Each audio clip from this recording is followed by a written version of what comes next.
asking you directly about what the Quran does say about emotional well-being. You've quoted already, not quoted, but told us a bit about what the Quran does say about that. Do you have a sort of paragraph that you could give us about what the Quran says? Say a young Muslim person is going through mental health illness and does look to the Quran or the, like I was saying, the Islamic sacred texts. What would be the paragraph that you would point them towards? I think in the Quran there is a surah called Surah Al-Isra, and that really talks about your emotional well-being, about it, and the Quran mentions about that as well. And I think when it comes to you as an individual, there's various places, the sayings of Prophet, peace be upon him, in the Quran you can see where he mentions about emotional well-being. He mentions about an individual, how we have to treat treat each person as an individual, and everyone goes on their own journey, and we have to understand that journey. There's one of my favorite hadiths, the saying of the Prophet is, live your life as a traveler, i.e. that just think in your head you're a traveler and you're going on this journey. So this life is a journey for you. In this life you will have struggles. In this life you will have ease as well. And how do you deal with them? In the Quran it mentions فَإِنَّ مَعَ الْأُسْرِ يُسْرًا إِنَّ مَعَ الْأُسْرِ يُسْرًا. Verily indeed, after every hardship comes ease. I think when people connect themselves and say, you know what, I'm going through struggle in life, I'm going through hardship, and believe there will be ease for me. If people are struggling with money, when it comes to it, you have in faith-wise, if I think about it, there's something called rizq, which means your wealth, and you believe that your rizq, your wealth, come from God, and whenever God wants to take away, He can take away from you as well. So you have to have the belief that this life is a journey that you're going on. It's a test that you're going on. How do you fulfill this test? By making sure that you are pleasing God. And that is a journey that we need to think about. People will have struggles. Even you can be the most, a person who has the least hardship in your life, but you will have struggle. Everyone will go through these struggles, but it's about how you deal with it and how you ask for help when you need it. If you don't, I used to work in the charity field, and the first thing was, when you're asking for donation, if you don't ask, you don't get. Yeah. Okay, so anyone that is going through mental health, anyone that is going through hardship, ask for help. Be open about it. Don't think that no one's going to help you. If you have to ask those questions, whether it's going to your GP, whether it's going to someone that you trust, you have to go. If you find that faith can heal you, go ask a faith leader if they can help you.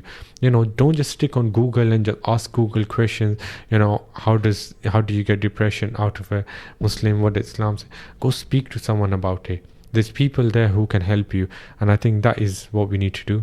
Do you think that, like I was saying before, your age helps you sort of understand these problems? Because there is a sort of idea that culturally maybe some older people from older generations sort of look at mental health as a weakness. I think in terms of especially in the subcontinent, when you say mental health, they do not truly understand what mental health means, first of all. And unfortunately, many people we have youngsters find it very difficult to be engaged with the imams, or whether it's in gurdwaras, temple, because the language barrier comes in place and they're not able to express themselves. And in the UK, living in the UK, in the Western world, the issues are different from what it is in subcontinent, and a lot of our elders are not able to understand. But when it comes to someone who's from abroad and they've got issues, they'll be able to understand, but we will find it difficult to understand those. I think first of all, faith organization really need to be approachable. There need to be people who are English speaking. There needs to be scholars that are English speaking. There needs to be priests, when it comes to or you have you have leaders within gurdwaras, within temples, all faith organization who need to be English speaking, so people can go and approach them and really speak with them and say to them, I've got this thinking, how do I deal with it? I think language barrier is what is finding people difficult to really find the cure in religion, in faith. But we are seeing the increase in English speaking scholars. We are seeing this increase in English speaking leaders within our community. And if you know someone, you trust someone, you like someone, go approach them. Don't just stick on Google and ask Google for help. Google is not I say Google is not a scholar. Google is not a sheikh. That is a platform where you'll find 10 different point of view on certain things, and it compares them. But speak to a person you trust and you think, sit down with them, that you think will really bring you close. In Islam, we have something called Sufism. Sufism is where you connect yourself with God. The worldly affairs of this life, what you do is you try to disconnect yourself with it, because the more you get into the world, the more you develop into it, the more you get into it, it starts to take you away from the religion. And a lot of time you will find that way people will chase after the money, people will go after, like whether it comes to drugs, people will go after that. Why? There's money from it, okay? But it's not halal income. It's not income that is where you're getting from a proper manner. I think people get into that. I think what we need to do is be approachable. Faith leaders need to be approachable. People need to come speak with them and just talk about it, okay? No one is going to push you away and say, you know what, I can't deal with it. There are people there to deal with it.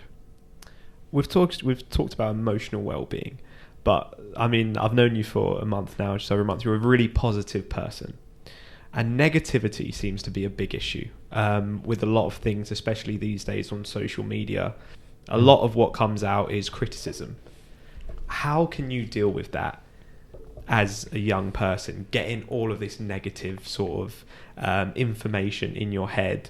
You're not good enough, like you say with Instagram, you get given these unrealistic body images, or even you get given these sort of unrealistic social norms that I was saying before, that you feel like you have to conform to, otherwise you're no longer normal. How do people deal with that negativity? I think it's so difficult. Like, I am sharing my personal story. When I was young, I was about 13, 14 years old. I used to, you used to get spots on your face. I used to have really bad acne, and people used to bully me and just say names about it. And I used to feel so bad about myself. I used to feel that, do I really need to socialize with people? Should I go out? And I really used to go out and try to be, and I used to be really thinking about my face, how it looks. Then it came to a time when my father spoke to me. My father goes to me, I used to get it as well. And I was like, okay. And he goes, everyone goes through a test, a struggle in their life. And he goes, it's about how you deal with that struggle and the stress that you have in your life. That struggle, the hardship, how you deal with it. He goes, don't worry about it, what people say. People will say, people will always talk about it. Don't worry about that. You just focus about yourself. Try to make your inner self better. Outer self, many times, people try to pretend what they are from outside, but inside they're different people. He goes, focus on your inner self, and that will automatically come in the way you speak. People will not think about how you look, how you, whether you have spots or whether you don't. And I think that is where I really found myself, and I had it till about, I still have it really, from the age of like 10, 11 years old, and till the age of around 15, 16, I used to have it. I tried everything, A to Z. I went to my local GP, gave me medicine. I went to hospital, dermatologist. They gave me, severe medicine where I had whole body that was dried up. I had to drink so much water. My lips were dried. I had to go through the struggle. I would feel sleepy, drowsy, and there were so many symptoms with it. Then someone recommended me, you should go to this person, they do the skin peeling, they'll take the marks off. I went through every single thing. But then I realized it's all to do with my head. It's all to do with what is in my head. I have to deal with it. And then as soon I stopped thinking about it, I just ignored it. And if someone would say something, I would ignore it. They would give me nicknames, Spotty and all this, they would give me nicknames. But it's something I dealt with it. It's how I looked. Unfortunately, social media, has given a certain norm that this is how you look. This is how you're meant to look. So many youngsters are not even coming out because they have spots, or this is how they look.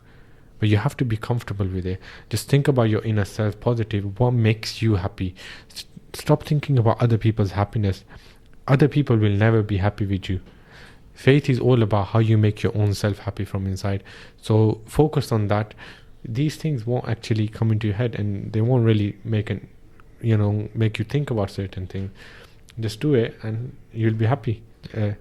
No, thank you so much for showing that, Dawood, because I think an important thing as well, like you said, where your dad shared that story with you, he went through the same thing. Yeah. And people sharing these stories, letting kids and just people in general know that life isn't perfect. Everyone goes through these things. Everyone goes through adversities. And you have to pick yourself up. You have to get on with it, because at the end of the day, another issue is going to come along.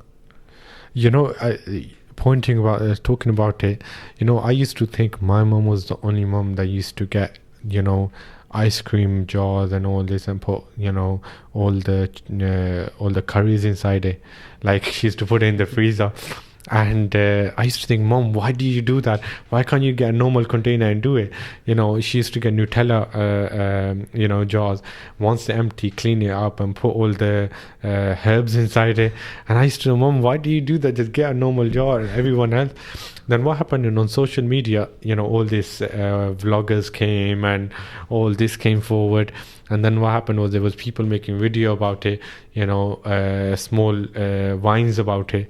And then there were videos about what Asian moms do at home, and he opened the freezer, and inside there was an ice cream box.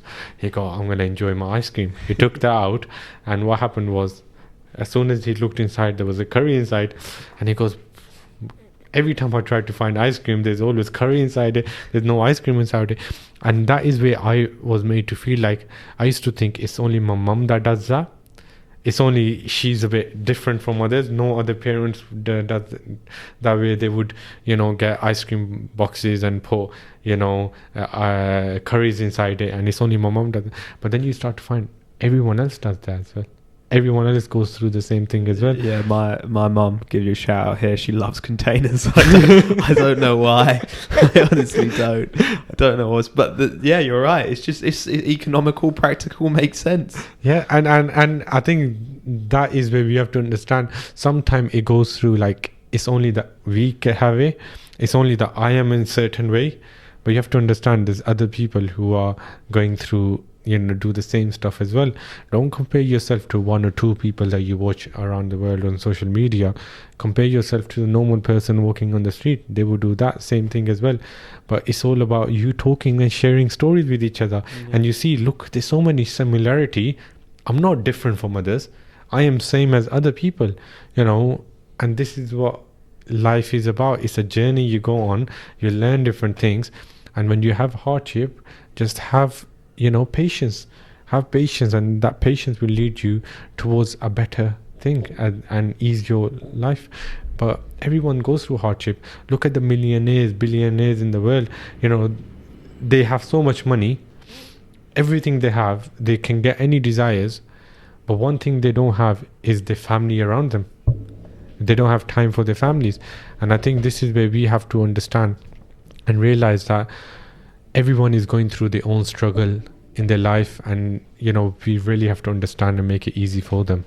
And say, I used to do as well, just share. Don't be awkward about it. I could have shared I didn't have any spots, but you have to share about it. Be normal, just open about your life. And now look how positive you are. I mean, you're literally one of the most positive people I've met. We were talking on the car up here, and you were like, I love interacting with people. You go, you tell stories about yourself, you interact, and you're so relaxed. I mean, like we were saying before, you meet you once and you feel like I've known you for so long. And that's just because you've realized in yourself, you're happy with yourself, and that means it doesn't matter what anyone thinks of you. At the end of the day, you know who you are. Yeah. And at the end of the day, I know who I am, and I know what makes me happy, and I do that.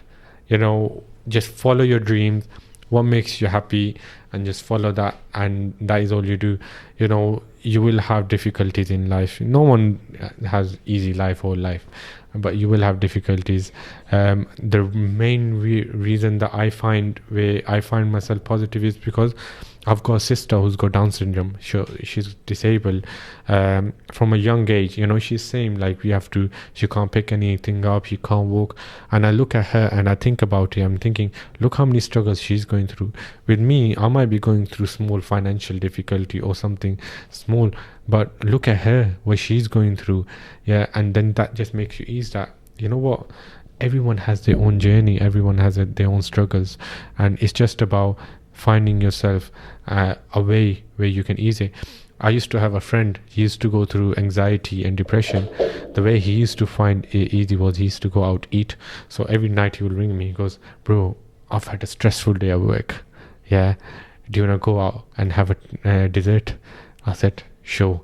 I could have said no to him, but I knew that my friend, he's going through a stress at the moment. He's finding it difficult at work. He wants to talk with someone who would understand him, someone who will understand what he's going through. And I would go and have, say, someone who wouldn't judge. Yeah. Who just sits there and listens. So, like I was saying before with my previous question, there isn't a right thing to say. Like you were saying, it is just listening. It's just about listening to a person. And, this is what it is about. The worst thing I find about an individual is, the way I see it is that the world has made humans like products. So you've got a mobile phone here, okay? This mobile phone is a product, yeah? When humans start thinking about like they are a product as well, you are not a product. You are there on your own journey. And your journey, if you're a believer, if you're someone who connects with God, your journey is you connecting with God. How do you make what God has created you? How do you make God happy? How do you become someone who is close with God and fulfill this test in life? Don't think you're a product. There's people who I know, they don't enjoy doing work. They don't enjoy doing what they're doing. And all they want to do is they want to change about it. If it makes you happy, do it. Okay? If you I've got a parent, they say, I want my child to be an engineer in the future. And he's only 6 years old. I want my child to be a doctor. And 7-8 years old child you're speaking to. But will that make that child happy when he grows older? Or will you put him into such a stress that he's not able to cope it?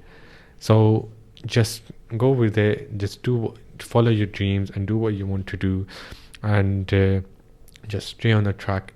But always remember, your happiness should always come first, not someone else's happiness. Your happiness should come first, because you have to, in Islam, there's two things.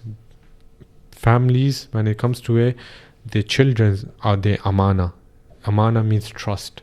So God has given that trust to a parent, that this is your trust. You have to make sure the upbringing is good. Okay? That upbringing means they're happy. They are connected with God. This is what the happiness means. And an individual responsibility someone that has is that they have to make sure they look after their well-being themselves. So I have to look after my well-being. You have to look after your own well-being. And emotional well-being is when an individual has to look after their self. It's your responsibility, but don't let anything put you down, and focus on your own happiness. Inspirational words. I don't really know what to say to follow on from that. I suppose another thing as well is that people, like when you walk down the street or when you go to the gym, people think that everyone's looking at you. And people think that they don't realise that other people are going through their own problems, going through their own sort of journeys. They don't concentrate on you when you're in the gym. I mean, I remember I just started going to the gym recently, and I picked up the 14s. And beforehand, there was a guy next to me, and he was pushing weights which were twice the size of mine. And I was thinking to myself, oh, this is really embarrassing. What's going on? But no one's looking at you. No one cares what you're doing. But people have it in their head that, everyone's sort of looking at them, everyone's judging them, everyone's comparing them to what they're doing. But at the end of the day, everyone has their own issues. With me, I wear thobe. Whenever you would see me, my wife goes to me all the time. She goes, why don't you wear jeans or something? You've got so many jeans in the wardrobe. Why don't you wear them? I just said, I don't feel comfortable in wearing them. Yeah. But I would walk down the street with it. Whatever someone would say. I remember my dad told me off. I don't know if this was to do with my happiness or something. So I went for a college interview. And when I went for college interview, I was really dressed up properly. And, I was wearing a thobe and everything. My dad goes, wear some, jeans, clothes as well. And I said to my dad, it's just, I'm going to be driving to Birmingham and I don't feel comfortable wearing it. I want to wear something open, it's not too tight. And he goes, okay. So I wore it. Underneath, I wore slippers. So he was like, when he got to the college, he goes, you're going for an interview and you're wearing slippers underneath. I said, yeah, I feel comfortable in slippers. It's really hot outside. I'm not going to wear socks and shoes, everything with it. I just want to wear slippers. And he goes, okay. He goes, next time, always make sure you're dressed properly. I said, it's okay. And I just think to myself, it's how I want to dress, what I feel comfortable in. People can judge me however they want, okay? But they don't know how I am from inside. So they can judge me however they want. I might be you might find some people, they might be the nicest people outside. But when it comes to you, asking them for help, they are nowhere to be there. They're not there for you. So, and always, I really feel that what we need to do is just find our happiness zone.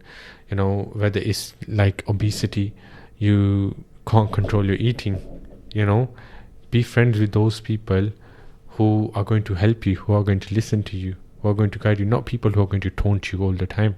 So we have to make sure we find people who are there to help us, who are there to listen to us, and that is positive people is what we need. Positivity is what we need right now, not negativity about issues. So that was my discussion with Dawood on how can faith help tackle mental health issues. Get in touch on Insta or Twitter at How Can Faith Help, and let me know what you think. For our next podcast, we have Georgia, the Interfaith Officer for the Union of Jewish Students, coming on to discuss how can faith help promote feminism, and that is out tomorrow. Hope you enjoyed this conversation. Thank you to Dawood for coming on the podcast, and thank you for listening.